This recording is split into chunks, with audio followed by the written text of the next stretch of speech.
Revelation 12 pulls back the cosmic veil, exposing a timeless war over the Messiah's victory.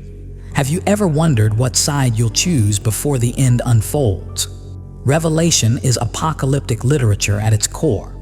It is full of symbolic language that reveals deep spiritual truth through dramatic visions, just like the prophecies in Daniel or Ezekiel.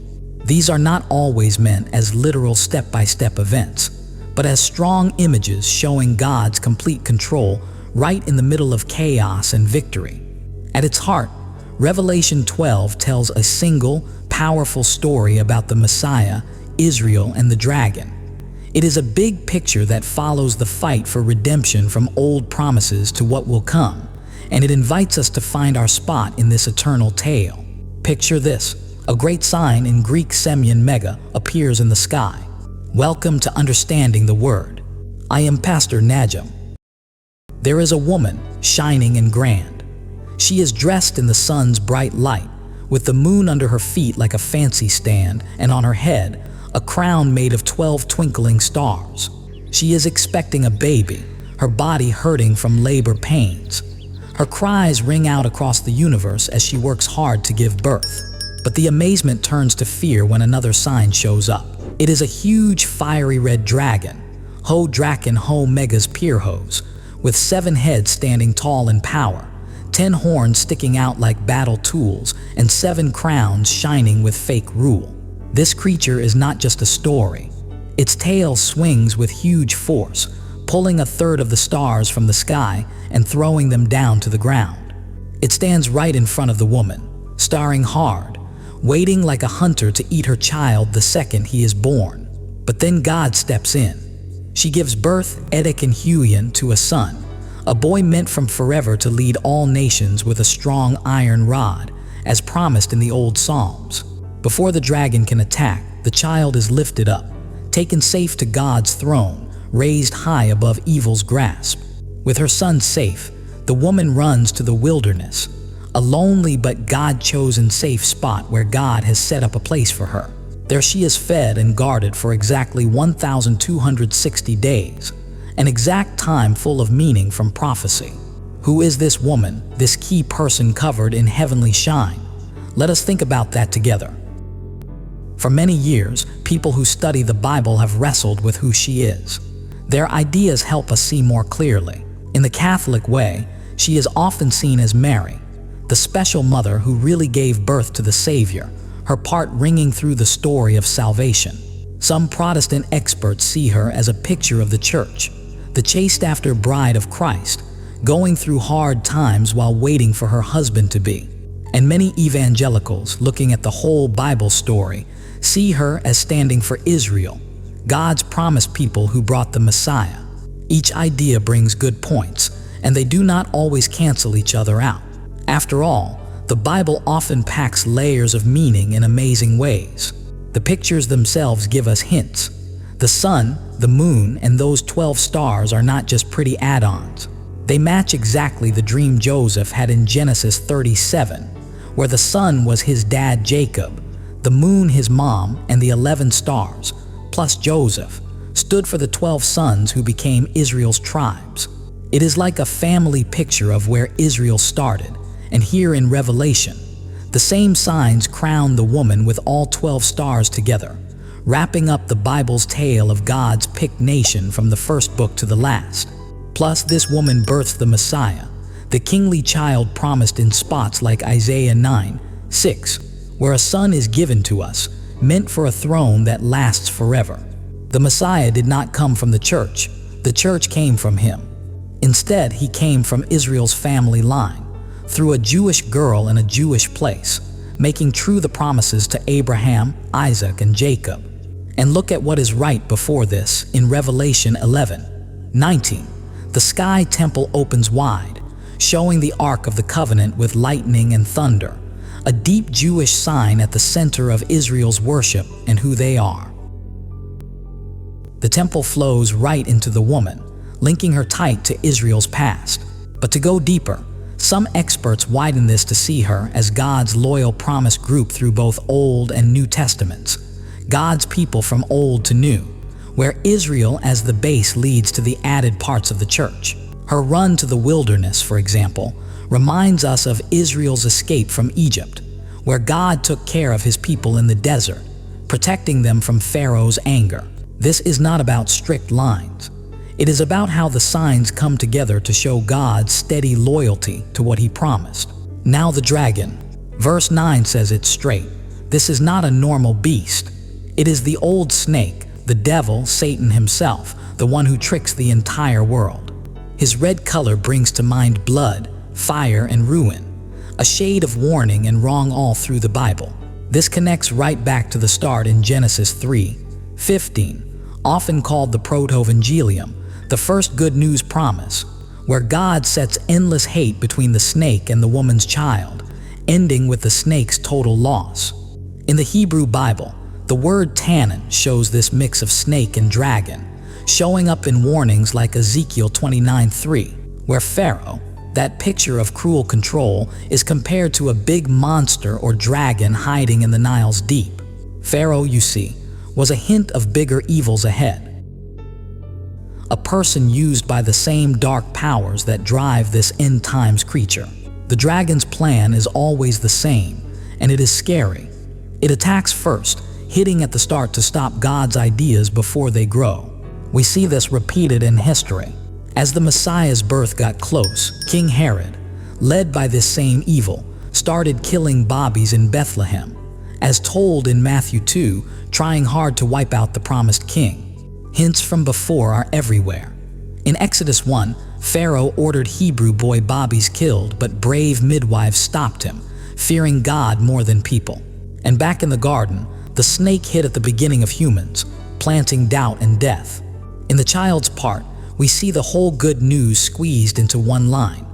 Born to rule with that iron rod from Psalm 2:9, then raised to honor after rising from death and beating the grave. But between verses 5 and 6, a huge time gap opens. Hundreds of years, even thousands, pushing us from the Messiah's first visit to the hints of the last days. What happens next in heaven? Let us dive in. Heaven breaks into battle. Michael, the top angel, and his angel army fight the dragon and its bad angels in a massive clash. The dragon loses and gets thrown down, Ebel cast to the earth, beaten in the sky world. A winning shout comes from heaven. Now have come the salvation and the power and the kingdom of our God and the authority of his Christ. For the accuser of our brothers and sisters, the one who accuses them day and night before our God, has been thrown down. But victory brings an alert, trouble for the earth and sea, because the devil is down here mad, knowing he has little time left. Still in the joy, we hear the song of winning. They triumphed over him by the blood of the Lamb and by the word of their testimony. They did not love their lives so much as to shrink from death. This is not only nice words.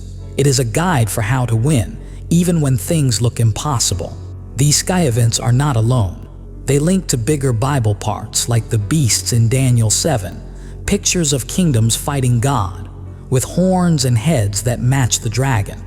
And that repeating time, 260 days, same as 3.5 years. It echoes Daniel's times and half a time.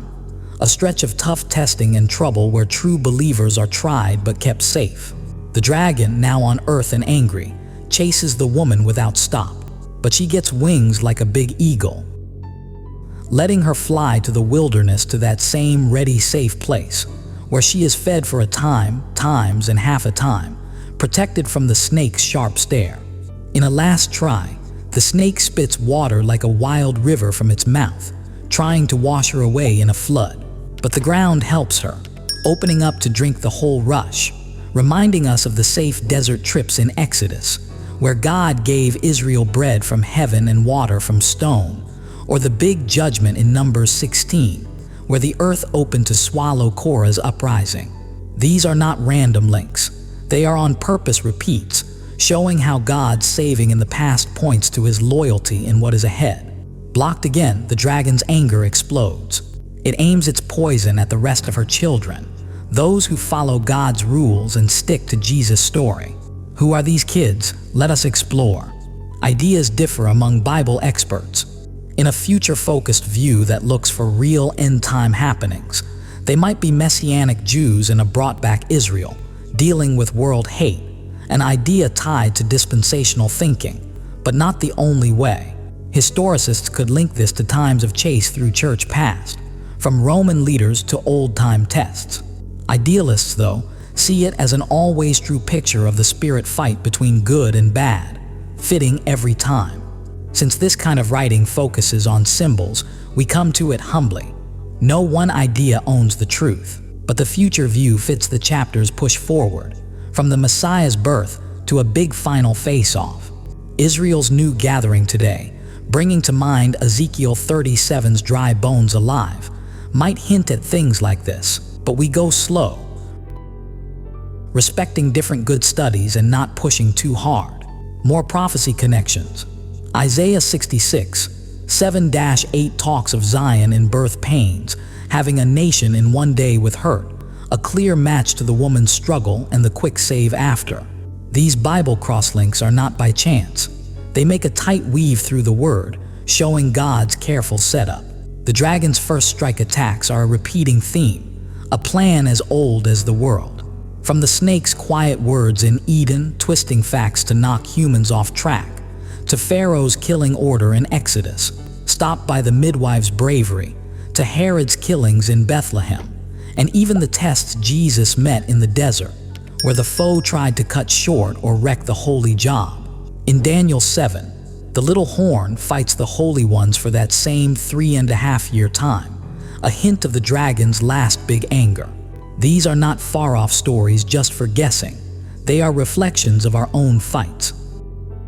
The same enemy force that chased God's people in history comes after you and me now, trying to stop God's plans in our lives before they start. It could be quiet doubts, putting fear where faith should grow, or things that pull us away, habits that trap us, or down feelings that freeze us. Maybe hurts from before, people letting us down, mistakes, things lost, that the foe uses to say we are not good enough for God's work. Stop and think. How many hopes have ended too soon from early give-up? How many ties broken before fix-up? The dragon does not wait for strength. It hits quick, like with the child in the vision. But thank God, the tale does not stop at danger. It ends in win. That is the core of verse 11. They overcame him by the blood of the Lamb and by the word of their testimony, and they did not love their lives even unto death. First, the blood of the Lamb, that dear giving on the cross at Calvary, where Jesus, the perfect Passover lamb, gave his life to cover our wrongs. This blood is not a sign of being weak. It is the top tool, tougher than any blame the foe throws. It cleans guilt, snaps every hold, and says we are right before God. When doubts hit, say that blood covers your thoughts. When pulls are strong, ask it over your weak spots. It is stronger than the worst evil, because through it, death lost and the grave was empty. Second, the word of their testimony. This is your tale of God's loyalty, said brave in the hard times. It is not fancy talks. It is real living, telling what Christ did for you. In tough spots, your story is a helpline, reminding you and folks that if God got you past before, He will again. Tell it in your home, your job, your neighborhood. Let it shine to cut the dark. And third, they did not love their lives unto death. This is not wild risk, it is free living. When we let go of always saving ourselves, ending the loop of what if I lose, or how to make it, we enter real freedom. We are not just here to get by. We are sent as kingdom reps with a job to do. Like Queen Esther, who said, "If I perish, I perish," and saved her folks. We get our why when we put God's honor over easy life. Feel the pull of these signs in your heart. The Lamb lifted as deserving, the cross as history's center, the kingdom ahead where all will kneel. Revelation's pictures are not just for wondering, but to build strong staying power in hard times. May the calm of Christ, our winning King, keep your hearts and thoughts as you live in His shine. Amen.